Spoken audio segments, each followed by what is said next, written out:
Ahead of the 2023 general elections, the Independent National Electoral Commission (INEC) has tabled before the National Assembly a sum of 305 billion naira as projected expenditure for the general elections. Chairman of INEC, Professor Mahmood Yakubu, made the submission when he appeared before the Senate Committee on Appropriation on Monday in Abuja. The report.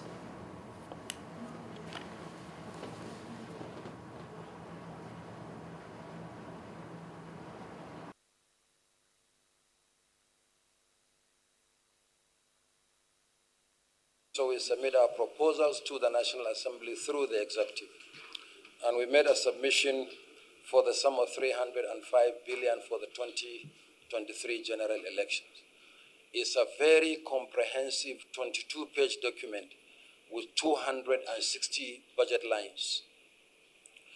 Now, in submitting the executive proposal to the National Assembly, the sum of 140 billion was made available to INEC as a one-line item in the budget. 140 billion was broken into two. We take it that the 40 billion is our regular budget as an agency of government. And the 100 billion was the first tranche towards the 2023 general elections. And we have gone ahead to make provisions accordingly.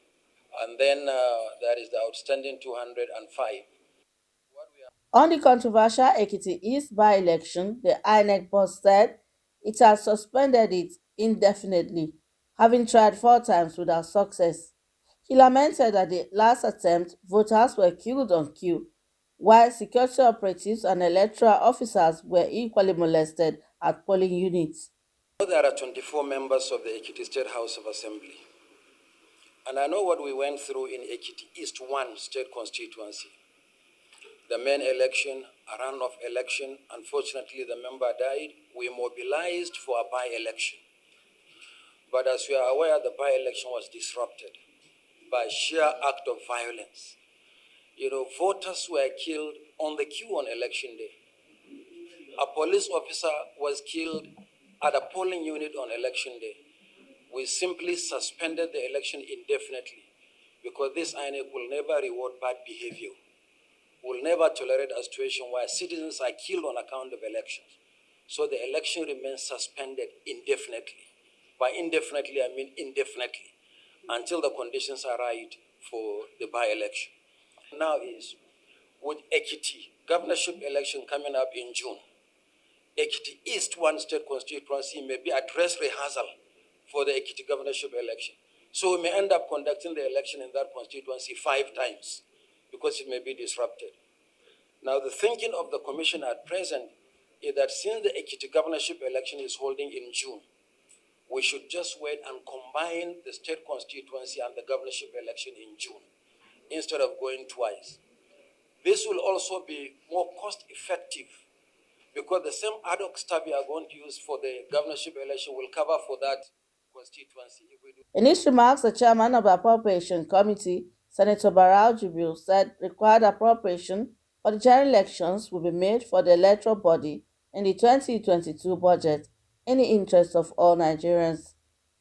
Jibril assured his committee's report on the 2022 budget proposals will be laid in plenary at both chambers on Tuesday, considered and passed. Tomorrow or when? Unfailingly. Tomorrow, unfailingly. We are going to lay tomorrow for the passage. Okay. We are going to submit and consider. Submit and consider. Yes, tomorrow. yes. We are going to present and consider. Present and consider. We're going to present, and then the presentation will be tomorrow, and the consideration will be tomorrow as well. Okay, sir. By the grace of God. We've been waiting for them.